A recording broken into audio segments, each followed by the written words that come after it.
Green cup, Oregon, green, you get it. Second segment sips, essential. All right, let's talk about N'Faly Dante again. So, not the ruling Oregon fans were hoping for initially, and the waiver application to get an extra year of eligibility has been denied. Dante's looking for a sixth year of college basketball with the Ducks. Essentially, the foundation is that over the course of 2 seasons, he played 18 games total. He played 6 games in the COVID year, and the year prior, he got hurt when COVID canceled the season. He only played 12. That's how his career began. Then he finally got healthy, and of course, he has been exceptionally good.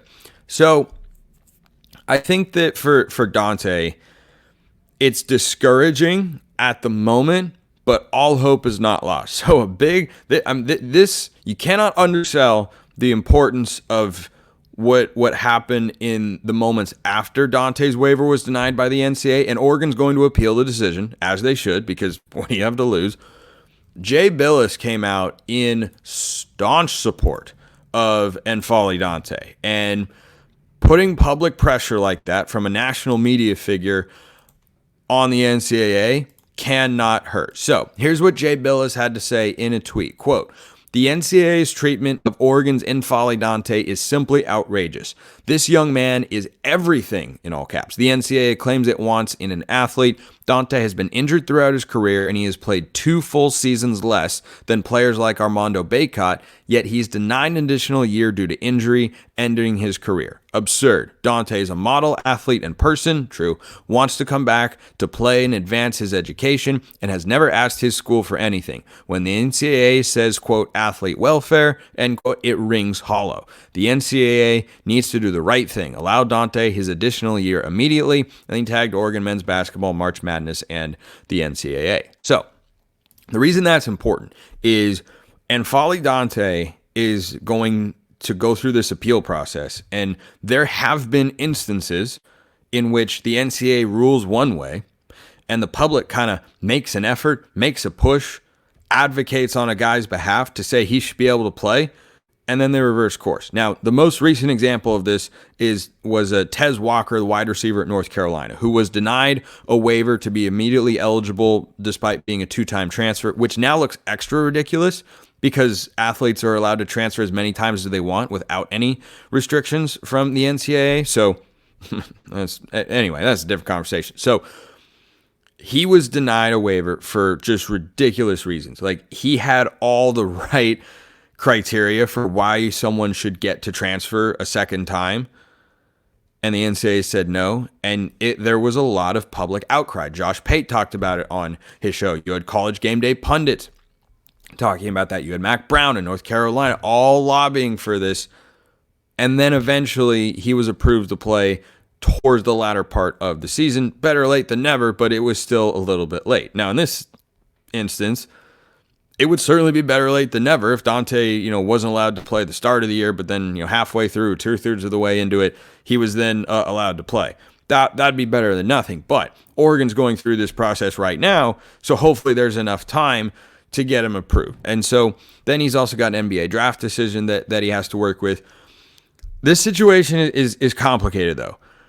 On the surface, there was a debate going back and forth between Matt Prame and I think it was Kevin Streelman or somebody. I don't remember I don't remember his name, but he was going back and forth about Dante getting hurt here, and would it matter if he gets hurt in this year? Kevin Sweeney is the guy's name, and Kevin Sweeney is anti-Dante getting another year of eligibility because he should. And Sweeney covers college basketball, so it's a little bit odd that he's so staunchly against it. Like, Dante's an awesome player and an awesome guy, and he has a case. However, I do think Kevin raises an interesting point, and so.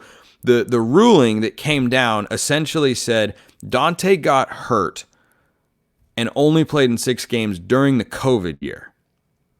If Dante had been hurt and only played 6 games this past year, medical waiver would have 100% been granted. What Oregon is essentially suggesting is that because it happened in the COVID year when Dante got hurt, he's being penalized for being injured in that specific season. So other guys have gotten a 6th year of eligibility. There have been multiple other college basketball players who have gotten a 6th year of eligibility.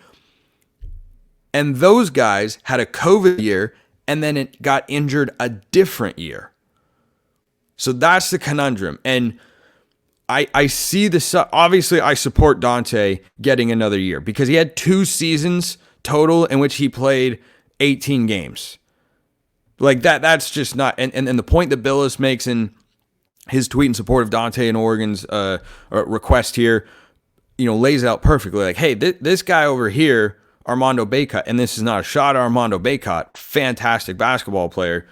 He's played, it's something like 40, it's dozens. He's played dozens and dozens more games. I think it was like 170 versus 100 total games in his college basketball career. So why are you saying that Dante's out of eligibility here? The conundrum and what Oregon, I think, wasn't able to get past in this initial ruling and might struggle with in the appeal as well, is that the injury occurred during the COVID year.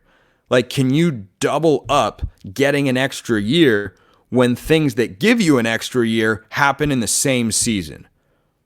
If I'm not explaining that correctly, shoot me a message and I'll clarify. But that's kind of the crux of it, is it's bad luck and bad timing. But the other factor as well is that, he didn't have the opportunity to play in the COVID year. And then once he got hurt, the rehab wasn't the same. He's been given 5 years of eligibility already, but has he actually played 5 years worth of college basketball? No. So that's where the back and forth comes in. And I thought that point raised by Kevin Sweeney was a valid one. And the counterpoint is, so he should have gotten hurt a different year. Yeah, but he didn't get hurt a different year. He got hurt in that season.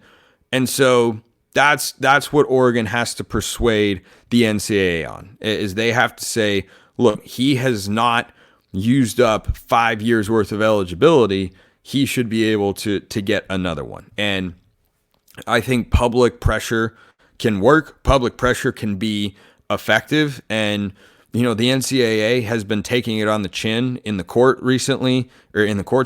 So maybe they're looking for wins. I don't know. I mean, no one ever really knows what the NCAA is doing, thinking why they're doing it or why they rule this way or that way. So I find that to be interesting, to say the least, and worth continue to follow, because this is definitely not over. Oregon's going to continue to try to push for this as they should.